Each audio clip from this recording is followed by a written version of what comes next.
As air pollution levels in the British capital reach a high, London is encouraged to leave their cars at home and shift from 4 wheels to 2.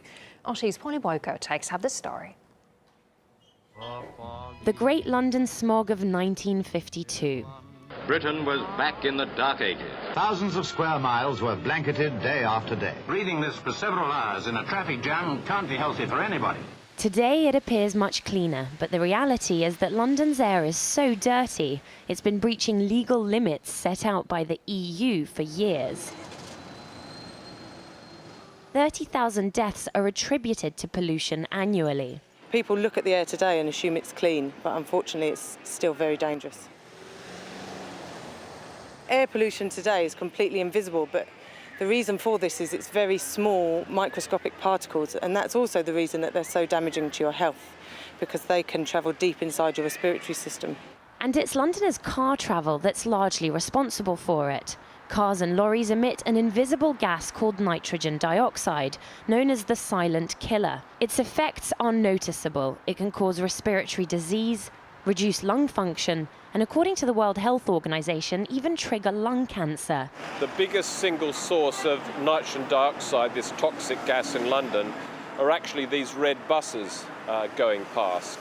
We're also very concerned about diesel vehicles. Diesel vehicles are responsible probably for about 90% of the most harmful exhaust emissions. Client Earth, an environmental campaign group, is suing the UK government for what they call failing to protect Brits from air pollution and failing to come up with plans to drastically reduce nitrogen dioxide levels. We're currently breaching limits in 40 out of 43 zones in the UK, and 16 of these we don't think we're going to reach them until 2020, and that's 10 years after the deadline. In May, the Supreme Court ruled that the government isn't doing enough to reduce pollution and improve public health. We got in touch with DEFRA, the government department responsible for air quality, and they told us air quality has improved significantly in London, and we expect it to improve further thanks to the actions the government is taking to reduce transport emissions.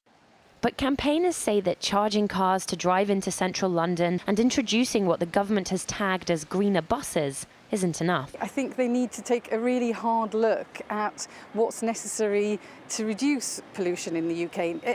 The choices are extremely difficult and electorally not very popular. It basically means taking diesel vehicles off the road in the very foreseeable future. You can imagine that's not a vote winner. I have to deal with the city as it is and not some crazy green nirvana in which we all sit around eating alfalfa and nobody drives a car. That is not going to happen.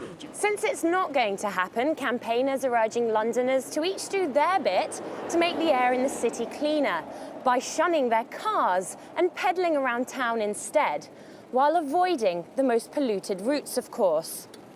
But it's not clear how much difference it will make, since the government itself admits that London will remain dangerously polluted until at least the year 2025. Polly Boiko, RT, London.